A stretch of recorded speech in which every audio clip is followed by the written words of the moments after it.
بسم اللہ الرحمن الرحیم۔ السلام علیکم ورحمۃ اللہ وبرکاتہ۔ جی محترم دوستو، کیسے ہیں آپ؟ امید ہے خیر و عافیت سے ہوں گے۔ اللہ پاک آپ کو اپنے حفظ و امان میں رکھے۔ محترم دوستو، امپورٹ فائنانسنگ کے بعد ہم بڑھ رہے ہیں ایکسپورٹ فائنانسنگ کی طرف۔ ایکسپورٹ فائنانسنگ، ایکسپورٹ کہتے ہیں چیز تیار کر کے بیرون ملک بھیجنا، تو ایکسپورٹ پر بھی لاگت آتی ہے، تو اس کے لیے بھی کلائنٹ کو بعض اوقات فنڈز کی ضرورت ہوتی ہے، تو اس لیے ایکسپورٹ فائنانسنگ پر بات کرنے کی ضرورت ہے۔ ایکسپورٹ فائنانسنگ کی ضرورت کو کنونشنل بینک پورا کر رہے تھے، تو اسلامک بینکس کو بھی کلائنٹ کی اس ضرورت کو پورا کرنے کے لیے حل دینا پڑا، اور چونکہ کنونشنل بینکوں کے طرق میں بدیہی سی بات ہے کہ ایسی چیزیں ہوں گی کہ جو غیر شرعی ہوں گی، اس وجہ سے اسلامک بینک ان کو اختیار نہیں کر سکتے تھے۔ چنانچہ اسلامک بینکوں کو اپنے طریقے سے، جائز طریقے سے کلائنٹ کی اس ضرورت کو پورا کرنا تھا، تو اس کے لیے ایکسپورٹ فائنانسنگ کے طرق تمویل اختیار کرنا پڑے جو جائز ہوں، جس کے ذریعے سے کلائنٹ کی بھی ضرورت پوری ہو اور اسلامک بینک کی بھی کمائی ہو۔ تو محترم دوستو، ایکسپورٹ کا معاملہ امپورٹ سے تھوڑا مختلف ہے۔ ایکسپورٹ ہر ملک کے لیے ایک اچھی چیز سمجھی جاتی ہے، کیونکہ ایکسپورٹ کے ذریعے سے زر مبادلہ آتا ہے، بیرونی کرنسی آتی ہے، اور ملک کی معیشت مضبوط ہوتی ہے۔ اس لیے حکومت بھی ایکسپورٹ کی حوصلہ افزائی کرتی ہے، اور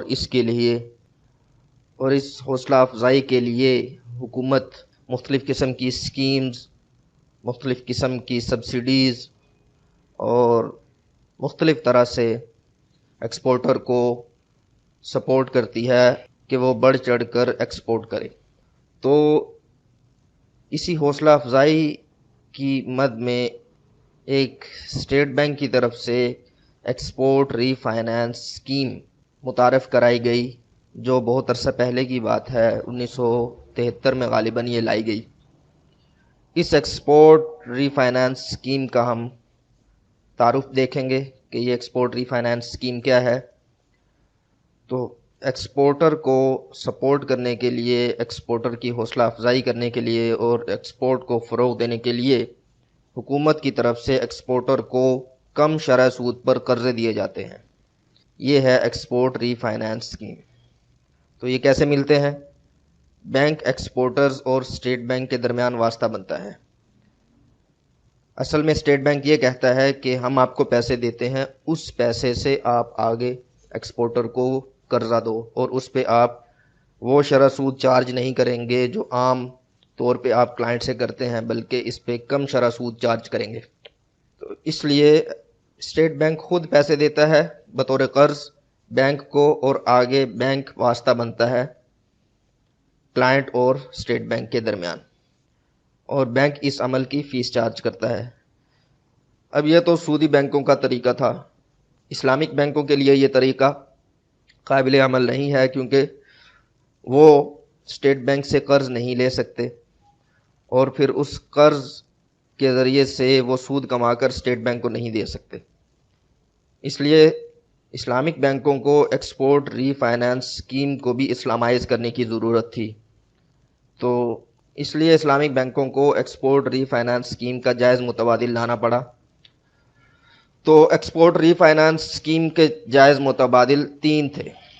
ایک مشارکہ، ایکسپورٹ ری فائنانس اسکیم کا جائز متبادل کہ اسٹیٹ بینک بجائے اسلامک بینک کو قرض دینے کے وہ اس کے ساتھ مشارکہ کر لیتا ہے، وہ اس کو پیسے دیتا ہے، اس کے پیسے اسلامک بینک میں جو پول بنے ہوتے ہیں، مشارکہ پول، ان میں ملا دیے جاتے ہیں، اور نفع کی خاص شرح طے کر لی جاتی ہے۔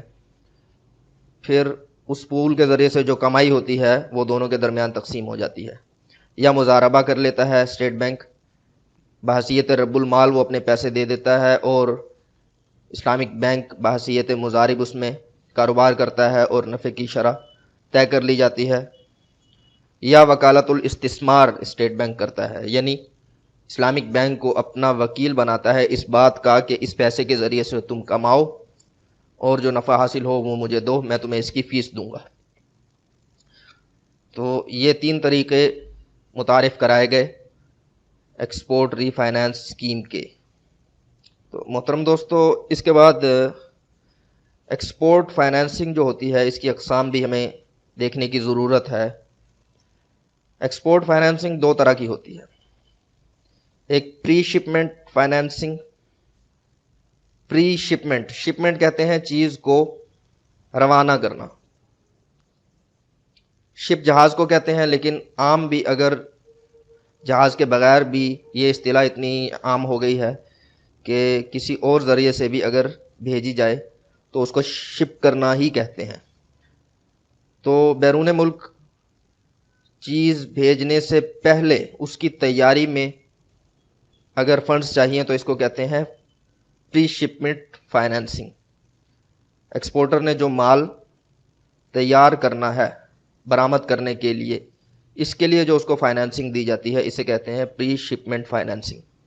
اور ایک ہوتی ہے اس کے برعکس پوسٹ شپمنٹ فائنانسنگ، کہ وہ چیز ایکسپورٹ کر چکا، ابھی اس کے پیسے آئے نہیں، اس کو دیگر اپنی ضروریات پورا کرنے کے لیے فنڈز چاہیے، اگلا مال اس نے تیار کرنا ہے یا اور دیگر اس کی ضروریات ہیں، لیکن ابھی اس کے پیسے آنے ہیں، تو وہ اتنے دورانیے کے لیے وہ فائنانسنگ چاہتا ہے، تو اس کو کہتے ہیں پوسٹ شپمنٹ فائنانسنگ۔ تو سودی بینکوں میں پری شپمنٹ فائنانسنگ کے بھی ایسے طریقے رائج تھے جو اسلامک بینک کے لیے جائز نہیں تھے، اور پوسٹ شپمنٹ فائنانسنگ کے بھی ایسے طریقے رائج ہیں کہ جو اسلامک بینک اختیار نہیں کر سکتا۔ اس لیے ان دونوں کے اسلامک بینک کو متبادل لانا ضروری تھے۔ تو ہم پہلے دیکھتے ہیں کہ پری شپمنٹ فائنانسنگ کے کون کون سے متبادل اسلامک بینک کے لیے متعارف کرائے گئے۔ ایک تو مرابحہ تھا، دوسرا استثناء، اور تیسرا مشارکہ۔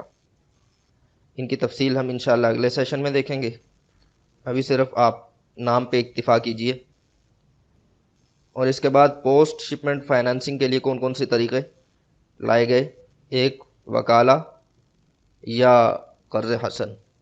اس کو ابلیغ ڈال کے اس لیے لکھا گیا کہ اگر فیس لی جائے گی تو یہ وکالہ بن جائے گا، اور فیس کے بغیر کام کیا جائے گا تو قرض حسن بن جائے گا۔ دوسرا سلم، تیسرا تورق۔ تو محترم دوستو، ہماری اس سیشن کے اندر کی جو بات ہم نے کرنی تھی وہ پوری ہو گئی۔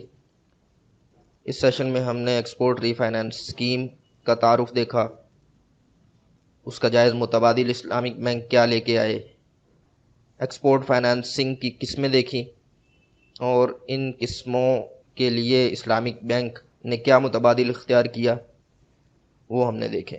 تو امید ہے بات آپ کو سمجھ آ گئی ہوگی۔ کچھ بات باقی ہے، انشاءاللہ اس کو ہم اگلے 2 سیشنز میں کور کریں گے۔ اس سیشن میں اتنا ہی، اجازت دیجیے۔ السلام علیکم ورحمۃ اللہ وبرکاتہ۔